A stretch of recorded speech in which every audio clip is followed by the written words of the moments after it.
Hi everyone, Comic Mike here with another video, and today's video we're gonna look at some more first issues that I picked up from the Silver and Bronze Age. Some Gold Key, there's some Charlton, Tower Comics, and Epic Comics.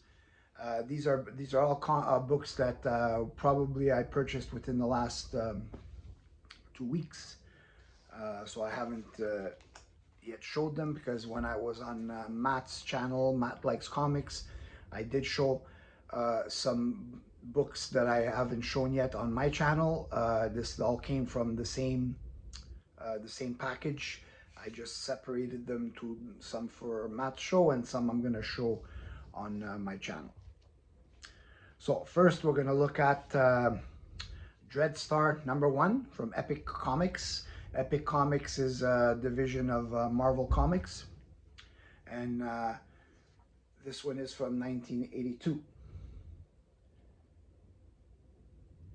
Nice cover, and we've got a nice pin-up in the back. It's basically retelling the origin of Vanth Dreadstar, how he came to the planet Kaldor, and what caused him to form a team against the evil Lord High Papal. I showed you the full pinup. Jim Starling was the creator. He wrote the story and the artwork. Nice #1 to add to my #1 collection. Next is another interesting one. I think it's also under the radar key, maybe, if you would call it that, but it's an interesting book. It's called Echo of Future Past.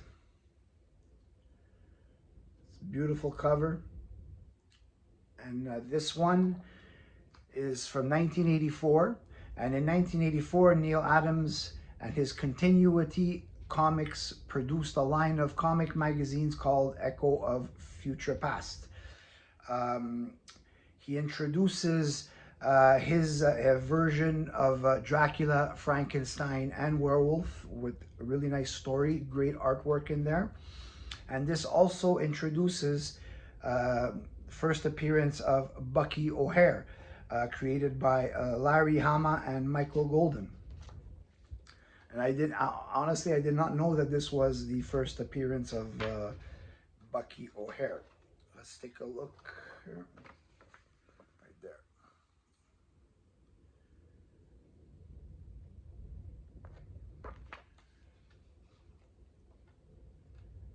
And this is for mature readers, so it's definitely not a kid's book. Let's see. Frankenstein. So it's just a cool book. Like I said, I didn't know that it was first Bucky O'Hare. Next, we're going to look at a TV show. I remember watching the reruns of this when I was younger, and that is The Partridge Family by Charlton Comics. This is #1, cover by Don Sherwood. And this is like a half photo cover and half drawn cover. Was a very popular TV show. It does have quite a few like posters inside.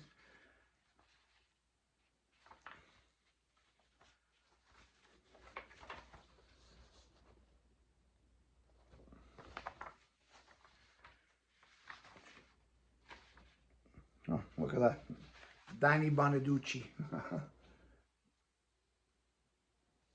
And look at what he looks like now.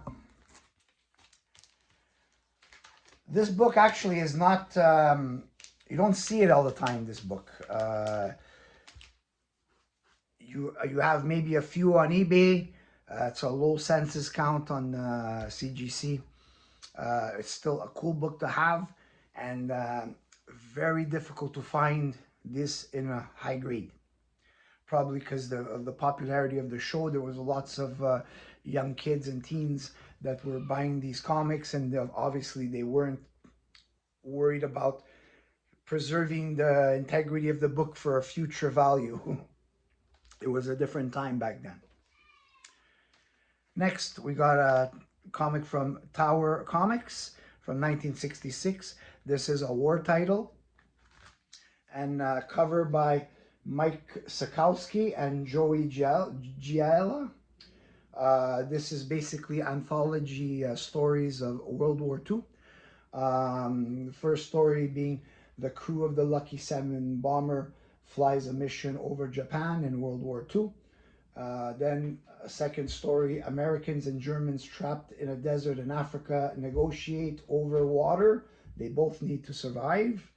And then the third story, secret agent Mike Manley seeks a book in the New York Public Library used as a message center after the spy who used it was murdered. And there's also work by Jerry Granadetti, Joe Orlando, Dick Giordano, and Jose Delbo. I just did a war comic video for Remembrance Day or Veterans Day in the States. I didn't receive this at the time, so I couldn't have included this one into that video, but I'm still going to show it anyways. And as I mentioned before, I'm not heavy into the war comics. I do like some. I do collect the first issues if I'm able to get them. And this one here is actually, it's really not an expensive book. You can probably pick it up for a very, very low price, depending on the grade, for those who like to collect war comics. And the last one for today's video, this is such a cool cover. This is a Turok, Son of Stone, #1. It's a giant. Really nice painted cover. Gotta love dinosaurs. This one is from 1966, and this is reprinting Turok stories from the Golden Age. This is my first Turok, Son of Stone comic. I didn't read it yet. I looked through it. It's got really good art, several stories. There's some prehistoric stories, and there's, so there's looks like an interesting series to buy. And I looked up some other Turok Son of Stone comics. You can, and they are very, reasonably priced. You can pick them up for not really, worry about how much they cost. So if this turns out to be a good story, I'm gonna look to pick up some of the other Turok Son of Stone comics. Here, he's originally a Golden Age character. Probably if you're gonna start going for first appearances and that the price obviously will be much higher than if you're buying a #1 that has reprinted stories from the Golden Age. So that's it for this video. I hope you enjoyed it, and please like and subscribe, leave a comment, and I will get back to you. I always respond to all my comments, so you don't have to worry about that. Might not be at the moment you leave it, but I will will respond back to it. So that's it for this video. I will see you on the next video.